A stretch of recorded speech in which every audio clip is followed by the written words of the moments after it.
Telangana parliament ఎన్నికలు కూడా మే 13 నుండి జూన్ 4న రిజల్ట్స్ రాబోతున్నాయి కాబట్టి సో మొత్తానికి ఎన్నికలకైతే అందరూ సిద్ధమయ్యారు. ఇక ప్రచారం ఉంది, అభ్యర్థుల గెలుపు అవకాశాలు ఎంతవరకు ఉన్నాయి, ఏ పార్టీకి ఎక్కువ సీట్లు వస్తాయనే చర్చ జరుగుతున్న పరిస్థితుల్లో ఇప్పుడున్న దాని ప్రకారం ఏ పార్టీ అవకాశాలు ఎంతవరకు ఉన్నాయని అటు కేంద్రంలో కానివ్వండి ఇక్కడ రాష్ట్రంలో కానివ్వండి.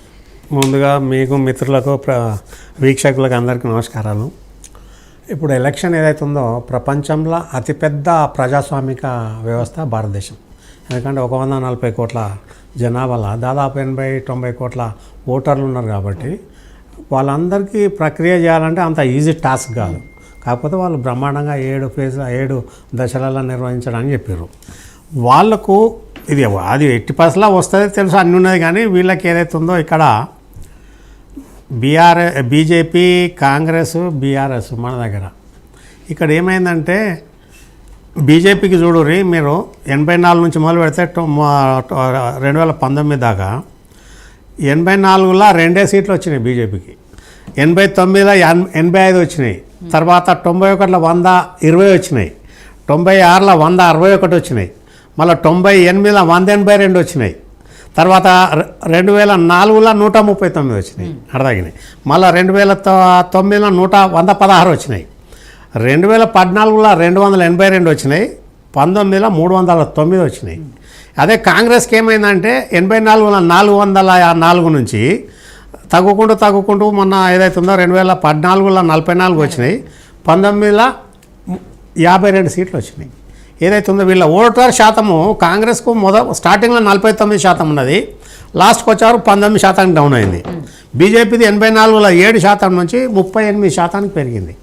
ఇది ఏదైతే ఉందో ఇక్కడ మనకు ఏదైతే ఉందో ఎప్పుడైతే గతంలో ఇల్లిటరేట్స్ నిరక్షరాస్యత ఎక్కువ ఉండే, ఎడ్యుకేషన్ ఎక్కువ లేదు, సోషల్ మీడియా లేదు, ప్రజలకు అవేర్నెస్ లేదు, ఈ రకంగా ఏదైతే ఉందో రాను అన్నది ఏదైతే ఉందో ఇక్కడ ప్రొజెక్షన్ ఏదైతే ఉందో దేశంను ఎవరు రక్షిస్తారో వాళ్ళు గట్టిగా ఉంటారో ఎదురుతారు దాని మీద.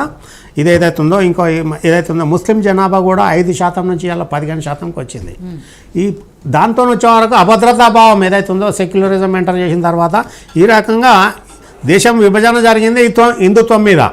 కాబట్టి హిందుత్వం సైడ్లో ప్రజలు ఏదైతే హిందువులందరూ ప్రయాణం చేస్తున్నారు ఇక్కడ. కాబట్టి ఇక్కడ బీజేపీకి ఈరోజు 400 వస్తాయా 300 చిల్లర వస్తాయా ఏదొచ్చినా రూలింగ్లోకి వస్తుంది అన్నది ప్రజలందరికీ తెలిసిపోయింది. ఇక్కడ రాష్ట్రంకి వచ్చే వరకు కూడా కాంగ్రెస్ మొన్న వచ్చిందంటే ఫస్ట్ ప్రైమరీ ప్రొజెక్షన్ ఏదైతే ఉందో రేవంత్ రెడ్డి ఇండివిజువల్ కెపాసిటీలో కాంగ్రెస్ పార్టీని వెనకేసుకొని గుంజుకొచ్చిండు. ఇక్కడ వాళ్ళకి ఎందుకు బ్రహ్మరథం పట్టిరు? బీఆర్ఎస్ గవర్నమెంట్లో ఏదైతే ఉందో గత 10 సంవత్సరాలల్లో చెప్పేది ఒకటి, చేసింది ఒకటి. ప్రజాప్రతినిధి ఏదైతే ఉందో రాష్ట్ర అధినేత అన్నది ప్రజలకు అందుబాటులో ఉండాలి. ఇక్కడ ఏమైంది, ఒక మంత్రి హోమ్ మినిస్టరే హోంగార్డు వాపసు పంపితే వచ్చిన సందర్భాలు ఉన్నాయి. అటువంటి దానిలో బట్టి ఆయన వైఫల్యాలు, ఆయన మేలు చేసినా కీడు చేసినా అన్నది విషయం వేరు, 7 లక్షల కోట్లు అప్పు చేసిన అన్నది కూడా జనాలకు ఎవరికి తెలియదు. ఈ రకంగా వాళ్ళకి ఏదైతే ఉందో ఇప్పుడు బీఆర్ఎస్ దెబ్బతినడానికి, జనాలు జంపు కావడానికి యాక్చువల్గా బీఆర్ఎస్ గతంలో చేసిన 2 సార్లు 2 ఎలక్షన్లల్లో అపోజిషన్ని మొత్తం ఉన్న జనాలందరి గురించి వాళ్ళని ఏం లేకుండా నిర్వీర్యం చేసింది. దాని గురించి ఇప్పుడు అందుకెళ్ళి ఇంట్లోకి పోతుంటే వీళ్ళు లొల్లి పెట్టుకొని బట్టలు చింపుకొని ఏం చేసుకున్నా లాభం లేదు.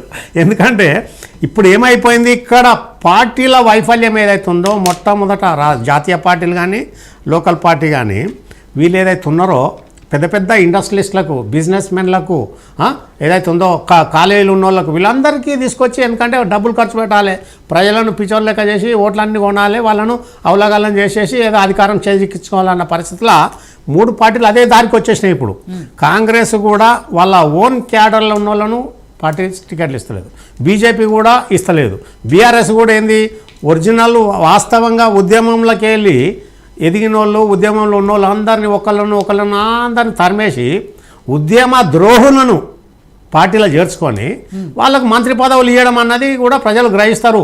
రానని ఇక్కడ ఓటరే రాజు, వాస్తవంగా ఓటరే రాజు, ఓటరే ఎవడైతే ఉన్నారో డిసైడ్ చేస్తారు government ruling, king of the democracy అనేది ఓటర్ ఇక్కడ. అది వీళ్ళు గ్రహించుకోకుండా ఎంతసేపు ఈక్వేషన్లు పెట్టుకొచ్చేసి మంచితనంతో చేస్తామన్నది కాకుండా ఒక ఈక్వేషన్లో పొలిటికల్లో డబ్బులు పెట్టి ప్రజలను కొందాము రూలింగ్ చేద్దాము. ప్రజాసేవ అన్నది ఇక్కడ ఏదైతే ఉందో ప్రజాప్రతినిధులు అన్నది సేవ చేయడానికే పార్టీలకు రావాలి, రూలింగ్లో రావాలి. ఇక్కడ వీళ్ళు సేవ కాదు, సేవ్ చేసుకోవడానికి ప్రజలు వీళ్ళు ఇప్పుడు ప్రజెంట్ ట్రెండ్ ఆ రకంగా వచ్చింది. ఇట్లా వచ్చిన దాంట్లో ఇక్కడ ఇప్పుడు బీఆర్ఎస్కు తెలంగాణలో ఎట్టి పర్సెంట్ల ఎంపీల ఒకటి వస్తుందా, రెండు వస్తుందా అంటే రెండు వచ్చినా ఒకటి వచ్చినా చాలా అదృష్టవంతులే వాళ్ళు. ఇక్కడ ఎందుకంటే ట్రెండ్ ఏమున్నది, మోడీ ప్రభంజనం ముందట వీళ్ళు ఎవరు తట్టుకోవడానికి లేదు. ఎందుకు మోడీ అయితే ఉందో కరప్షన్ గురించి వీళ్ళు మాట్లాడు అంబానీ అదాని కాదు. అంబానీ అదాని కంటే ముందు కూడా మల్టీనేషనల్ కంపెనీస్ ఏంది, కోకాకోలా ఏంది, పెప్సీ ఏంది, గ్లాక్సో ఏంది, ఇవన్నీ ఎంత ఇప్పుడు ఇంటెల్ ఏంది, గ్లోబల్, ఇవన్నీ ఎంతమంది ఎంత వేసుకపోతున్నారనేది జనాలకు వీళ్ళు ప్రొజెక్ట్ చేస్తలేరు. ప్రజలకు ఎంతసేపు అంబానీ అదాని అన్నదాన్ని, అంబానీ అదాని కాంగ్రెస్ పీరియడ్లు ఉన్నారు, వీళ్ళ పీరియడ్లో కూడా వచ్చారు.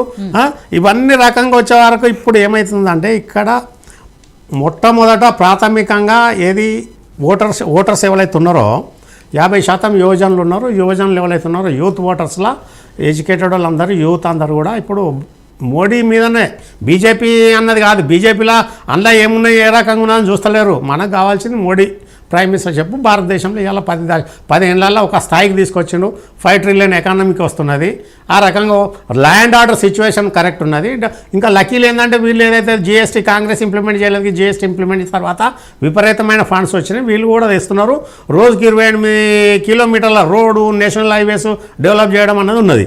ఇక్కడ మనకు ఫస్ట్ కావాల్సింది సేఫ్టీ, సెక్యూరిటీ ఇంపార్టెంట్, దేశానికి భద్రత. ఇప్పుడు చైనా వాళ్ళు కానీ ఎప్పుడు పాకిస్తాన్, చైనా, బంగ్లాదేశ్, ఆఫ్ఘనిస్తాన్ ఈ డిస్టర్బెన్సెస్ అన్నీ ఉన్నాయి కదా. గత 10 ఏళ్ళ నుంచి ఏదైతే ఉన్నదో ఆ సందర్భాలు ఇప్పుడు దాఖలైతలేవు. కాశ్మీర్ కూడా ఈరోజు ప్రశాంతంగా ఉన్నది. లేకపోతే 500 నోటిస్తే రాయి కొట్టేది. ఈ రకంగా అటువంటి అన్నీ పోయిన తర్వాత ఇక్కడ ప్రజలు ఒకటే డిసైడ్ అయిపోయారు, దేశ రక్షణ, దేశానికి ఎవరైతే ఉన్నారో ఇవాళ అన్ని విధాలా మనకు మంచిగా ఉన్న వ్యక్తి కావాలన్న ఉద్దేశంలో మోడీ ఉన్నారు. ఇక్కడ వీళ్ళు కాంగ్రెస్ వాళ్ళు అన్నది, కాంగ్రెస్ ఏదైతే రేవంత్ రెడ్డికి వచ్చిన దాంట్లో ఏదైతుందో ఓట్లు ఏదైతుందో ఆయన వ్యక్తిగతంగా పార్టీని గుంజుకొచ్చి పవర్లోకి వచ్చిండు. అంతేగాని కాంగ్రెస్ పార్టీ మీద ఏదో ఆయన, నేను చెప్తా ఇప్పుడు ఎట్లా అంటే 6 గ్యారెంటీలు, 420 హామీలు అవన్నీ పక్క పెట్టాలి. బీఆర్ఎస్ బట్టలు చెప్పుకున్నా లాభం లేదు. ఎందుకంటే 100 ఓట్లల్లో 31 బీఆర్ఎస్కి వచ్చినాయి. ఆ బీఆర్ఎస్కి వచ్చిన ఓట్లన్నీ ఏమి వాళ్ళు వెల్ఫేర్ స్కీమ్ల బెనిఫిషరీసే. పెన్షన్ కానీ, ట్రాక్టర్లు కానీ, రైతు బంధు కానీ ఈ రకంగా వచ్చిన వాళ్ళు 31 మంది. వాళ్ళు 31 మంది అటేసినప్పుడు ఇటు కాంగ్రెస్ 6 గ్యారెంటీలను అడిగే అధికారం లేదు. కాంగ్రెస్కి వచ్చిన 37 ఓట్లల్లో educated, middle class, employees and business men వీళ్ళు వేసిర్రు. వాళ్ళు దాని గురించి వీళ్ళు ఎంత మట్టి రోడ్ ఎక్కి ఏదెక్కినా కానీ గ్యారెంటీల గురించి వాళ్ళు పట్టించుకునే నాదు లేదు. ఇక వచ్చేవారికి ఇక్కడ ఏదైతే ఉందో బీజేపీకి 14% వచ్చింది. 14 ఓట్లు వచ్చాయి అనుకోరు 100కు. వాళ్ళకి ఎందుకు, వీళ్ళు బీజేపీలో ఇక్కడ రాష్ట్ర నాయకులు అది ఇష్టానుసారం మాట్లాడి అది చేసి ఇది చేసి కవితను అట్లా ఇట్లా అని కేటీఆర్ పోయి హోమ్ మినిస్టర్ కలవంగానే ఆయన ఆల్రెడీ వారం రోజుల్లో నేను బండి సంజయ్ని దించేసి మళ్ళీ అదే కిషన్ రెడ్డిని తీసుకొచ్చి పెట్టడం వల్ల ప్రజలు గ్రహిస్తారు కదా. గతంలో 77 కంటే ముందు టీవీ లేదు, పేపర్ చదవటం లేరు, అవన్నీ వేరు. ఇప్పుడు సోషల్ మీడియా, నిన్నగాక మొన్న మల్లారెడ్డి పోయి డీకే శివకుమార్ కలిస్తే 5 నిమిషాలలో ఫోటో బయటకు వచ్చి వైరల్ అయిపోయింది. ఈ రకంగా వీళ్లకు ఇప్పుడు ఇక్కడ రాష్ట్రంలో కాంగ్రెస్ కానీ బీఆర్ఎస్ కానీ ప్రజలు ఓటు వేయడానికి సంసిద్ధంగా లేరు. వీళ్ళకి ఏం కావాలి, ప్రైమరీ మోటో, ప్రాథమిక కర్తవ్యం ఏంది, దేశంలో అభివృద్ధి అనేది తర్వాత రక్షణ ముఖ్యమన్న ఉద్దేశంలో మోడీ ఏదైతే ఉన్నారో ఏకచక్రాధిపత్యంగా నడిపిస్తున్నారో దాని ప్రకారం మనకు ఏదైతే ఉందో సేఫ్టీ, భద్రత బాగుంది కాబట్టి ఇది చేస్తున్నారు. అంతేగాని ఇప్పుడు ఇక్కడ బీఆర్ఎస్ వస్తుంది, కాంగ్రెస్ వస్తుంది, వీళ్ళు రేపు ఇవాళ ఆర్ఎస్ ప్రవీణ్ కుమార్ కానీ ఇంకెవరు కానీ ఎవరు తెచ్చినా కూడా అది నిర్జీవమైన జనాలను తీసుకొచ్చి ఎక్కడ ఎలాంటి సపోర్ట్ లేని వాళ్ళని తీసుకొచ్చి పెట్టినంత మాత్రాన ఏం కాదు. ఇక్కడ కేసీఆర్ మొట్టమొదట వైఫల్యం, ఒక 5 ఏళ్ళు కరప్షన్ జరిగినా ఇంకో 5 ఏళ్లలో ఖచ్చితంగా పరిపాలన ఎప్పుడైతే ఉందో ఇవాళ గ్రామ వ్యవస్థ, గ్రామ అధికారులు, ప్రభుత్వ ప్రతినిధి గ్రామంలో లేకుండా పోయేసి విఆర్ఏలను, విఆర్ఓలను అందరిని తీసేసి తీసుకొచ్చి ఏం చేసిండ్రు. ఇప్పుడు జిల్లాలు 3 కోట్ల జనాభాకు 32 జిల్లాలు ఉంటాయి, 1 కోటి జనాభాకు ఒకటే జిల్లా ఉంటుంది ఆయన చేసింది. ఈ రకంగా ఇటువంటి అన్ని ప్రజలు గ్రహిస్తారు. ఇవాళ ఏది ఉన్నా కూడా ఇక్కడ వీళ్ళు ఎలగబెడతారు, లేకపోతే బీఆర్ తెలంగాణ వాదము ఏ వాదం అన్నది ఆ పార్లమెంట్లో ఏముండదు. వీళ్ళంతా పవర్ ఎంజాయ్ చేయడానికి, పబ్లిక్ ధనాన్ని ప్రజాధనాన్ని దాచుకోవడానికి ఏమున్నది ప్రజలు గ్రహిస్తున్నారు. ఆ రకంగా వీళ్ళు ఖచ్చితంగా బీఆర్ఎస్కు తెలంగాణలో ఏదైతే ఉందో ఈ 17 ఇట్లా ఒకటి అది ఎంఐఎమ్మా లేకపోతే బీజేపీ వస్తుందా అనే విషయం వేరు, కానీ మిగతా 16 ఇట్లా 10 నుంచి 12 దాకా బీఆర్ఎస్ బీజేపీ కొట్టుకపోతుంది. బీఆర్ఎస్కు 1-2 వస్తాయి ఎక్కువ. కాంగ్రెస్ కూడా మహబూబాబాదు, ఖమ్మము, ఏది మళ్ళా తర్వాత నల్గొండ, మహబూబ్ నగరు, లేకపోతే నాగర్ కర్నూలు, ఈ 5 జాగాల్లో కొట్లాడితే సౌత్ తెలంగాణ, దక్షిణ తెలంగాణలో వీళ్ళు ఖచ్చితంగా గట్టిగా ప్రయత్నం చేస్తే తప్ప వీళ్ళ కాంగ్రెస్కు ఉత్తర తెలంగాణలో కానీ హైదరాబాద్లో కానీ ఎట్టి పరిస్థితుల్లో వీళ్ళకు ప్రజల అధికారం ఇవ్వడానికి రెడీ లేరు. సో ప్రేమ్నంద్ గారు, వీళ్ళ తెలంగాణ రాజకీయాల్లో పరిణామాలు చూసుకుంటే ఇంకొక కీలక పరిణామం ఏంటంటే గవర్నర్ తమిళిసై గారు ఆవిడ రాజీనామా చేయటం అనేది. నిజంగా ఆవిడ గవర్నర్